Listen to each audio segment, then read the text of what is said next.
जादुई गुफा की कहानी। बहुत समय पहले की बात है। एक बार माता पार्वती जी ने भोले शंकर जी से एक सवाल पूछा। स्वामी, क्या आप मुझे इस सवाल का जवाब बताएंगे कि भूख, प्यास, नींद, आशा में कौन बड़ा है? क्योंकि इस कलयुग की धरती पर बहुत पाप हो रहा है। भोले शंकर जी बोले, अवश्य बताऊंगा प्रिय, लेकिन इसके लिए आपको मेरे साथ कलयुग की धरती पर चलना होगा। वहाँ आप खुद अपने आँखों से देखना और सुनना। तुम्हारे सवाल का जवाब खुद मिल जाएगा। दोनों अर्धनारी धरती पर जाते हैं और वहाँ क्या देखते हैं, इस पूरे कहानी में ध्यान से सुनना दोस्तों, क्योंकि आधा अधूरा जानकारी बहुत गलत साबित होगी। इसलिए आप पूरा कहानी सुनिए। उदयपुर गांव में एक ज्ञानचंद नाम का पुजारी रहता था। वो गांव के एक छोटे से मंदिर में पूजा पाठ किया करता था। लेकिन ज्ञानचंद एक कपटी और लालची इंसान था। एक दिन गांव का सबसे धनी बनिया कुछ सोने की मुहरे और चांदी के सिक्के लेकर मंदिर आता है और ज्ञानचंद पुजारी से बोला, बनिया, ये लीजिए पुजारी जी, आज भगवान के चरणों में देने के लिए कुछ दान लाया हूँ। ज्ञानचंद पुजारी, अरे हाँ, क्यों नहीं, भगवान के चरणों में जो भी तुम सच्ची भावना से चढ़ाओगे उसका तुम्हें दुगुना ही मिलेगा। हाँ। जिसके बाद वो धनी बनिया सोने की कुछ मोहरे और चांदी के कुछ सिक्के मंदिर की दान पेटी में डाल देता है। ये देखकर ज्ञानचंद पुजारी की आंखों में लालच आ जाता है। ज्ञानचंद पुजारी सोचने लगा, अरे बाबा, इतना सारा धन अगर ये मुझे मिल जाए तो मेरे तो मज़े ही आ जाएंगे।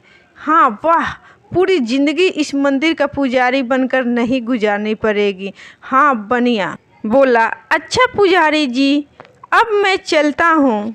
जिसके बाद वो वहाँ से चला जाता है।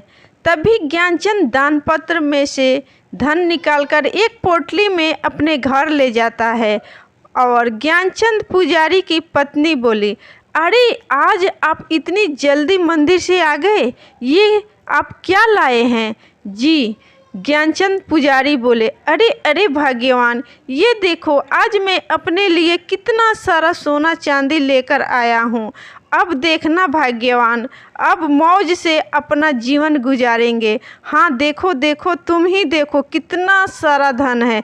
ज्ञानचंद पुजारी, अच्छा, अब हम यहाँ और नहीं रह सकते, हमें यहाँ से जाना होगा, चलो यहाँ से। ज्ञानचंद पुजारी की पत्नी बोली, अरे ये क्या बोल रहे हैं आप, आखिर हम जाएंगे कहाँ? मेरी तो कुछ समझ में नहीं आ रहा है। ज़रूर आप मुझसे कुछ छुपा रहे हैं। ये धन कहाँ से लाए हैं आप? मुझे कुछ भी ठीक नहीं लग रहा। ज्ञानचंद पुजारी, अरे भाग्यवान, जितना कहता हूँ बस उतना करो, चलो यहाँ से। थोड़ी दूर चलने पर वो एक जंगल में पहुँचे, जहाँ उसे एक घास से बनी झोपड़ी दिखाई दी। झोपड़ी में देखकर पुजारी कहता है, ज्ञानचंद पुजारी, अरे देखो भाग्यवान, वो सामने झोपड़ी है, चलो चलो, आज रात हम उस झोपड़ी में काट लेंगे, सुबह होते ही यहाँ से निकल जाएंगे। पुजारी की पत्नी, ठीक है जी, जैसा आप ठीक समझे। तब भी दोनों उस झोपड़ी के अंदर जाते हैं। झोपड़ी में एक तरफ आग जल रही होती है और एक तरफ कुछ जानवर की हड्डियां पड़ी हुई होती है, जिसे देखकर ज्ञानचंद की पत्नी थोड़ी डर जाती है। पुजारी की पत्नी, देखिए जी, मुझे यह झोपड़ी सही नहीं लग रही है। देखो ना, यहाँ जानवर की हड्डियों में बिखरी पड़ी है। नहीं नहीं, चलिए आप यहाँ से। पुजारी बोला, अरे भाग्यवान, अब इतनी रात को हम आखिर कहाँ जाएंगे? भाग्यवान, कहीं ऐसा ना हो कोई हमसे हमारा ये धन छीन ले। नहीं नहीं, मैं ऐसा नहीं होने दे सकता, हमें आज रात यहीं रुकना होगा। पुजारी की पत्नी बोली, अच्छा ठीक है जी, आप मेरी सुनते ही कब है, जैसा आप ठीक समझे। जिसके बाद वह दोनों उस झोपड़ी में सो गए। तभी वहाँ पर एक भयानक दिखने वाला खूंखार नरभक्षी आता है, जिसके हाथ में अलग अलग जानवरों का मांस होता है। नरभक्षी, अरे बाबा, और आज तो पेट भर भोजन मिलेगा, आज तो आनंद आएगा। तभी नरभक्षी को ज्ञानचंद पुजारी के सोने की आवाज़ सुनाई दी, जो खराटे मार रहा होता है। नरभक्षी, ये किस चीज़ की आवाज़ें आ रही है? कौन है यहाँ? तभी वो देखता है पुजारी और उसकी पत्नी उसकी झोपड़ी में ज़मीन पर सो रहे होते हैं। नरभक्षी, अरे वाह वाह, आखिरकार मेरे लिए नया भोजन आ ही गया। बहुत दिन हो गए किसी इंसान का मांस नहीं खाया, और अब नर और मादा दोनों इंसानों का मांस खाने को मिलेगा। तभी उसी समय पुजारी और उसकी पत्नी की नींद खुल जाती है। वो दोनों उस नरभक्षी को देखकर हैरान हो जाते हैं और बुरी तरह डर जाते हैं। नरभक्षी, मैं तुम दोनों को खा जाऊंगा। आज मेरे पेट को भरपूर शांति मिलेगी। हाँ, मैं खूंखार नरभक्षी हूँ, मुझे इंसानों का मांस खाने में बहुत मज़ा आता है। हाँ। पुजारी, अरे हमें छोड़ दो, जाने दो, हमें नहीं पता था ये तुम्हारी झोपड़ी है। हमें रुकने के लिए शरण चाहिए थी, इसलिए झोपड़ी में आ गए। छोड़ दो, हमें जाने दो। मैं एक मंदिर का पुजारी हूँ और पूर्ण रूप से शाकाहारी हूँ, कभी मांस को हाथ नहीं लगाया है। पुजारी, ऐसे में तुम्हें हमें खाने में बिल्कुल भी मज़ा नहीं आएगा। छोड़ दो, हमें छोड़ दो, जाने दो। नरभक्षी बोला, क्या कहा? तुम शाकाहारी हो? तुम दोनों को खाकर मुझे ना स्वाद आएगा और ना मज़ा, इसलिए मैं तुम दोनों को नहीं खाऊंगा। लेकिन तुम्हें इसके बदले मेरे लिए जंगल से जानवर का मांस लाना होगा। नरभक्षी बोला, जाओ और जानवर का मांस मेरे लिए लेकर आओ। मेरी भूख को शांत करो, जाओ, वरना मैं तुम्हें खा जाऊंगा। पुजारी बोला, हाँ हाँ, क्यों नहीं, हम दोनों अभी जंगल जाते हैं और तुम्हारे लिए किसी जानवर का मांस लेकर आते हैं। नरभक्षी बोला, नहीं, तुम दोनों नहीं जाओगे, सिर्फ तुम जाओगे। अगर तुम वापस मेरे लिए मांस लेकर नहीं आए तो तुम्हारी ये पत्नी मेरे पास यहीं मेरी झोपड़ी में रहेगी। अगर तुम जल्दी से मेरे लिए जानवर का मांस नहीं लेकर आए तो मैं तुम्हारी पत्नी को खा जाऊंगा, समझे? अब जाओ यहाँ से। पुजारी बोला, राक्षस महाराज, ये आप क्या बोल रहे हैं? नहीं नहीं, आप मेरी पत्नी को नहीं खाइएगा, मैं अभी आपके लिए किसी जानवर का मांस लेकर आता हूँ।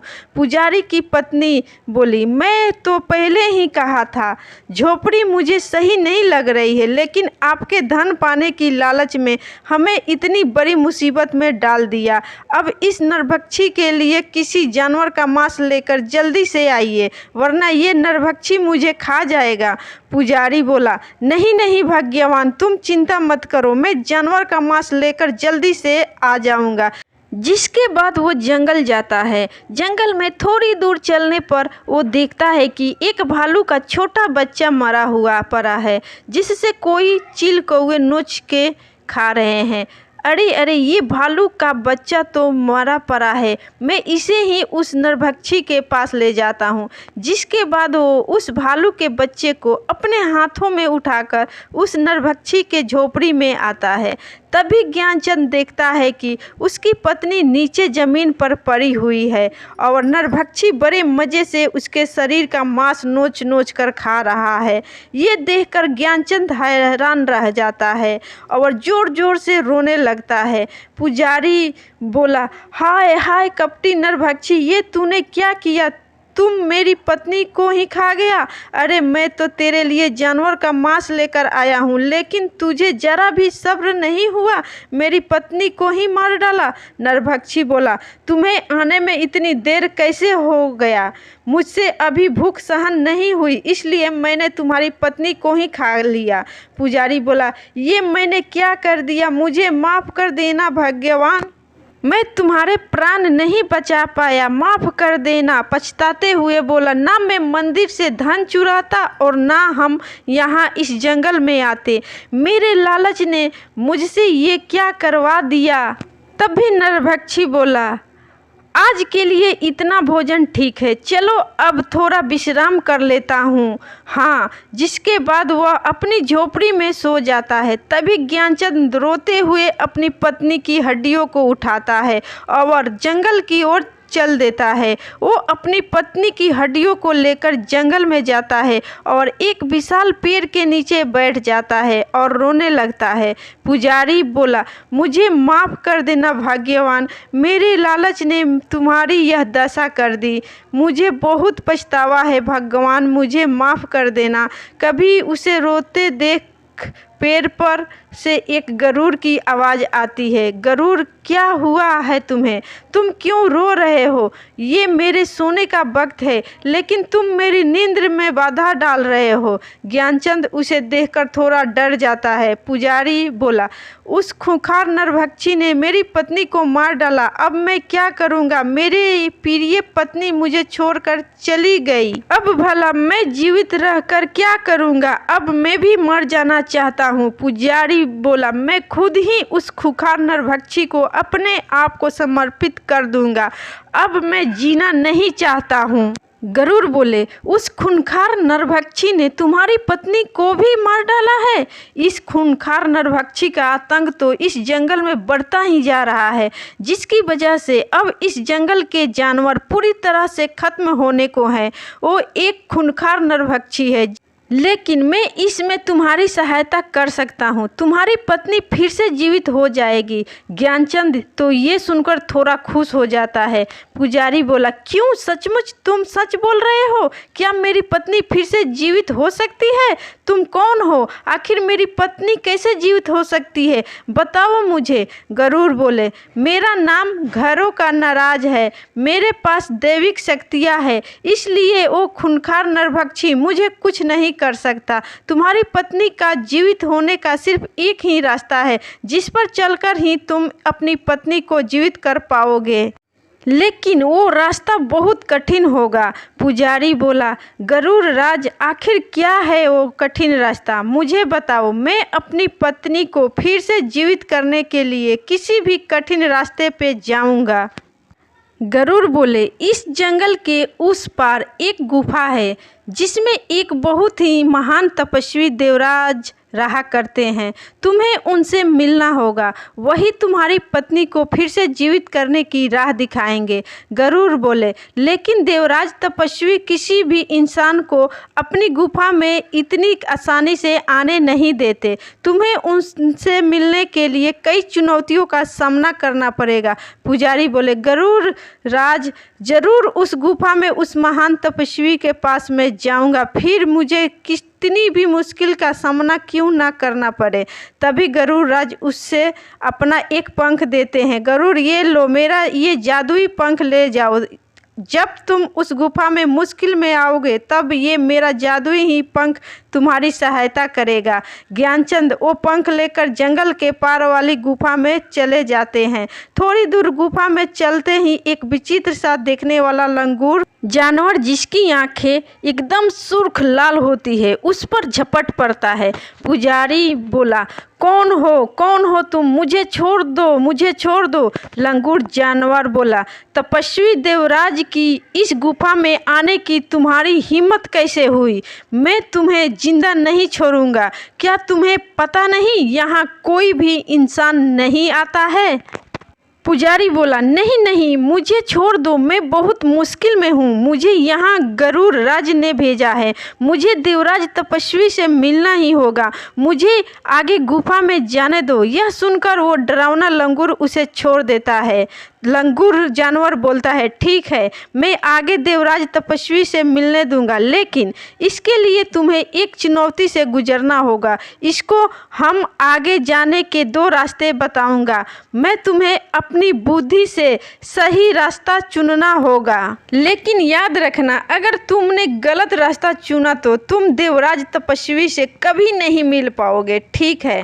पुजारी बोला, मुझे आपकी चुनौती मंजूर है। जिसकी बात डरावना लंगूर अपनी आंखों की शक्ति से वहाँ दो रास्ते बना देता है। एक रास्ते पर बहुत रोशनी होती है और दूसरे रास्ते पर बहुत अंधेरा, जिसमें सिर्फ आग की मशालें जल रही होती है। ये देखकर ज्ञानचंद सोच में पड़ जाता है। कुछ देर सोचने के बाद पुजारी बोला, मैं अंधेरे के रास्ता जाऊंगा, क्योंकि अंधेरे के बाद ही जीवन में उजाला होता है और मुझे अपने जीवन में उजाला करने के लिए अपनी पत्नी को जीवित करना है। मुझे देवराज तपस्वी इसी अंधेरी राह पर मिलेंगे।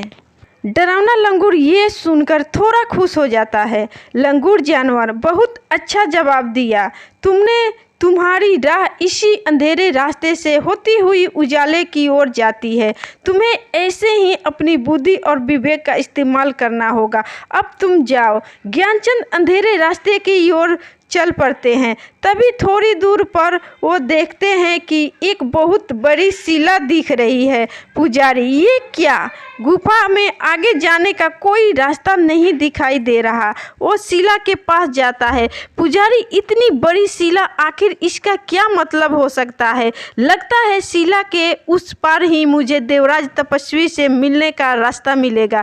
तभी ज्ञानचंद उस शिला को हटाने की बहुत कोशिश करते हैं, लेकिन वो अपनी जगह से टस से मस नहीं होता है।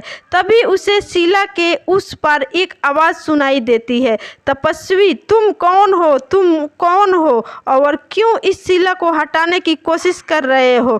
क्या तुम जानते नहीं ये गुफा देवराज तपस्वी की है? यहाँ किसी भी इंसान का आना मना है। फिर तुम क्यों आए हो? पुजारी बोले, मैं बहुत ही मुसीबत में हूँ। मुझे यहाँ गरुड़ राज ने भेजा है। मुझे देवराज महान तपस्वी से मिलना है। उनसे मिले बिना मैं यहाँ से नहीं जाऊँगा। तपस्वी बोले, तुम्हें गरुड़ राज ने भेजा है, इसका तुम्हें प्रमाण देना होगा। तुम्हें एक चुनौती का सामना करना होगा, तभी तुम इस इलाके पर आ सकते हो। पुजारी बोले, मुझे आपकी चुनौती मंजूर है। क्या करना होगा मुझे बताओ। तपस्वी बोले, इस शिला को खोलने की चाबी का पता तुम्हें अपनी बुद्धि से लगाना होगा, तभी तुम्हें शिला के अंदर आ पाओगे। ज्ञानचंद ये सुनकर थोड़ी सोच में पड़ गए और कुछ देर सोचने के बाद वो उन्हें दिखता है कि शिला पर अचानक एक निशान दिखने लगता है, जो बिल्कुल गरुड़ राज के दिए पंख की तरह होता है। क्योंकि ज्ञानचंद के पास होता है, वो उस पंख को अपने हाथ में लेता है।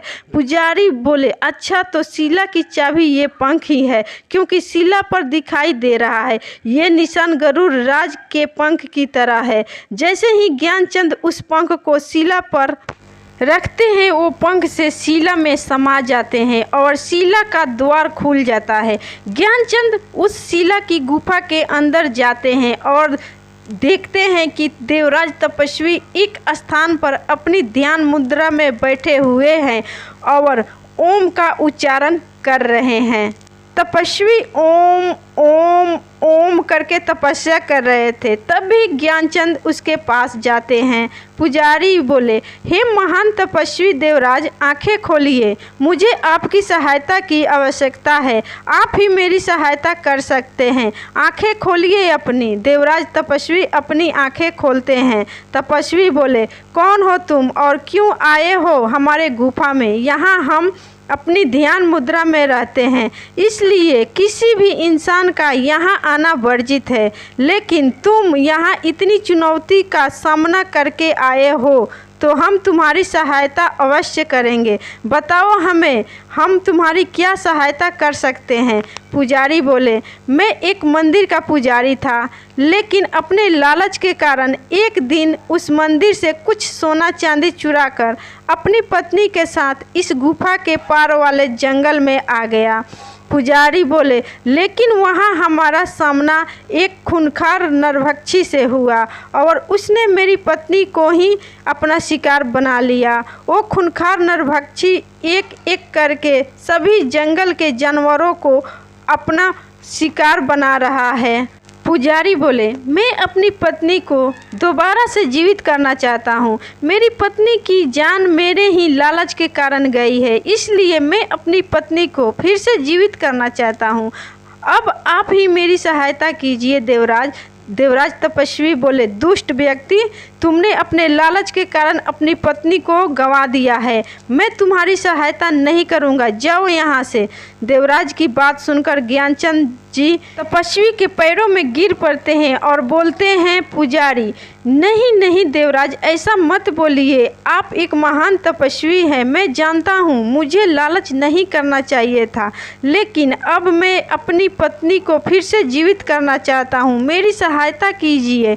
ज्ञानचंद की ये बातें सुनकर देवराज तपस्वी बोले, अच्छा ठीक है, मैं तुम्हारी सहायता अवश्य करूंगा, लेकिन इससे पहले तुम्हें मेरे 2 सवालों का उत्तर देना होगा। तुम्हारे दूसरे उत्तर में ही तुम्हें वो वस्तु मिलेगी जिससे तुम अपनी पत्नी को दोबारा जीवित कर सकते हो, और उस खूंखार नरभक्षी का विनाश भी उसी से होगा। तपस्वी बोले, इसलिए तुम्हें अपनी बुद्धि और विवेक का उपयोग करके ही दोनों उत्तर देने होंगे। अगर कोई भी उत्तर गलत हुआ तो हम तुम्हारी सहायता नहीं करेंगे। तुम्हें यहाँ से खाली हाथ ही जाना होगा। पुजारी बोले, नहीं नहीं तपस्वी देव, मैं यहाँ से खाली हाथ नहीं जाना चाहता। मैं आपके दोनों सवालों का सही उत्तर देने की ज़रूर कोशिश करूँगा। तपस्वी बोले, तो बताओ, तुम्हारा पहला प्रश्न है, इस संसार में मनुष्य के जीवन में भाग्य बड़ा है या बुद्धि? ज्ञानचंद ये सुनकर थोड़ा सोच में पड़ जाते हैं। बहुत सोचने के बाद वो कहते हैं, पुजारी बोलते हैं, आपके इस प्रश्न का उत्तर बुद्धि है देवराज। तपस्वी, क्योंकि मनुष्य के जीवन में बुद्धि ही वो मार्ग है जिस पर चलकर भाग्य को बदला जा सकता है। भाग्य कभी भी बुद्धि को नहीं बदल सकता, लेकिन बुद्धि में वो गुण होते हैं कि वो भाग्य को बना और बिगाड़ सके, इसलिए भाग्य और बुद्धि में बुद्धि ही बड़ी है। तपस्वी, बहुत ही उत्तम, तुमने बिल्कुल सही उत्तर दिया है। मनुष्य अपनी बुद्धि से कुछ भी हासिल कर सकता है। भाग्य का मार्ग बुद्धि के मार्ग के आगे छोटा होता है। अब तुम्हें अपने दूसरे प्रश्न का उत्तर देना होगा। तपस्वी बोले, ये प्रश्न तुम्हारे लिए बहुत महत्वपूर्ण है और कठिन भी। अगर तुमने इसका सही उत्तर नहीं दिया तो तुम्हें यहाँ से खाली हाथ ही लौटना होगा। तो बताओ, इस संसार में मनुष्य के जीवन में भूख, प्यास, नींद और आशा, इन चारों में सर्वश्रेष्ठ क्या है? ज्ञानचंद सोच में पड़ जाते हैं। कुछ समय सोचने के बाद वो बोलते हैं कि पुजारी बोलते हैं, तो आपके दूसरे प्रश्न का उत्तर आशा है देवराज, क्योंकि आशा अर्थात उम्मीद पर ही ये संसार टिका हुआ है। क्योंकि मनुष्य के जीवन में एक आशा ही होती है जो मनुष्य के जीवन में कठिन से कठिन कार्य को भी करने की ताकत देती है।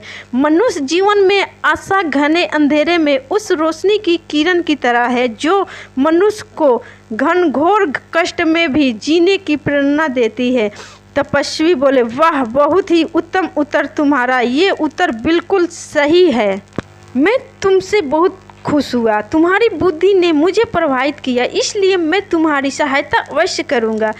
तभी तपस्वी उसे एक जल से भरा अपना लोटा देते हैं और कहते हैं, तपस्वी, ये अमृत ही तुम्हारी सहायता करेगा। इससे उस नरभक्षी की आंखों में डाल देना और इसकी कुछ बूंदें अपनी पत्नी की हड्डियों पर डाल देना, जिससे तुम्हारी पत्नी जीवित हो जाएगी। ज्ञानचंद वो अमृत अपने हाथों में ले लेते हैं और कहते हैं कि पुजारी, आपका बहुत बहुत धन्यवाद तपस्वी देवराज।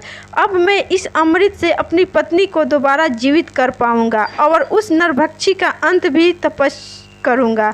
तपस्वी बोले, जाओ, तुम्हारा कल्याण होगा। उसके बाद ज्ञानचंद अमृत लेकर उसी जंगल में जाते हैं। तभी उसे वो नरभक्षी मिलता है। नरभक्षी ज्ञानचंद के हाथों में वो अमृत का लोटा देख लेता है। नरभक्षी बोला, अच्छा, तू उस तपस्वी देवराज के पास गया था, उसने ही तुम्हें मेरे अंत का रास्ता बताया होगा, लेकिन मैं ऐसा नहीं होने दूंगा। मैं तेरे सामने ही नहीं आऊँगा, वो तो मेरी आंखों पर ये अमृत भी नहीं डाल पाएगा, लेकिन मैं तुझे जिंदा नहीं छोड़ूंगा। हाँ, मैं तुझे भी खा जाऊंगा। उसके बाद नरभक्षी ज्ञानचंद को अपने दांतों से उसकी गर्दन से पकड़ लेता है।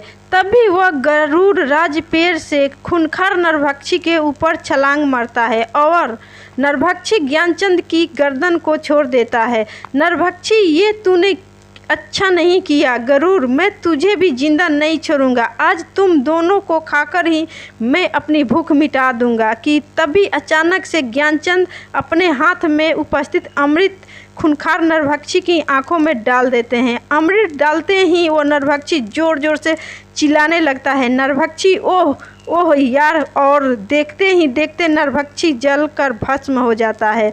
जिसके बाद ज्ञानचंद और गरुड़ की आंखों में थोड़ी खुशी दिखाई देती है। गरुड़, नरभक्षी का तुमने अंत कर दिया है। वाकई तुम बहुत बहादुर निकले। अब जाओ और अपनी पत्नी की हड्डियों पर अमृत डालो। जिसके बाद ज्ञानचंद अपनी पत्नी की हड्डियों पर उस अमृत को डाल देता है। जिसके बाद उसकी पत्नी दोबारा जीवित हो जाती है, जिससे देखकर ज्ञानचंद खुश हो जाता है। पुजारी बोला, आखिर तुम फिर से जीवित हो ही गई। भाग्यवान, तुम मेरे पास दोबारा लौट आई हो। मेरे लिए इससे बढ़कर और कुछ भी नहीं। पुजारी की पत्नी, लेकिन ये सब कैसे हुआ जी? मुझे तो उस खूंखार नरभक्षी ने मार डाला था, फिर ये सब कैसे हुआ? जिसके बाद ज्ञानचंद अपनी पत्नी को सारी बात बताता है। पुजारी की पत्नी, आप तो सच में एक बहादुर इंसान निकले जी। अपने लालच में जो पाप किया था उसकी सज़ा आपको इस रूप में मिली जी। आपके लालच में मुझे सदैव के लिए आपसे दूर कर दिया था। पुजारी की पत्नी, लेकिन आपके पश्चात पर मुझे दोबारा जीवित करने की इच्छा नहीं। मुझे फिर से आपके पास वापस ला दिया है। अब आप कभी भी लालच के झांसे में मत आइएगा।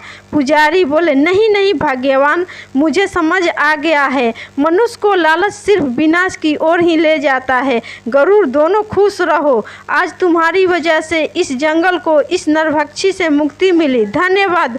पुजारी बोले, आपका भी बहुत बहुत धन्यवाद गरुड़राज, आपकी सहायता के बिना यह संभव नहीं था। और वह दोनों खुशी खुशी से घर लौट गए। तब भोले शंकर जी बोले, प्रिय, अब आपको आपके सवालों के जवाब मिल गए होंगे। माता पार्वती जी बोली, जी स्वामी, लेकिन इन मनुष्यों को कब समझ आएगा कि ऐसी गलती वो दोबारा ना करे। इसके लिए दोस्तों, आपको इस कहानी को ज़्यादा से ज़्यादा लोगों के पास शेयर करनी पड़ेगी, और उम्मीद है शेयर ज़रूर करेंगे और पुण्य कमाएंगे। धन्यवाद दोस्तों।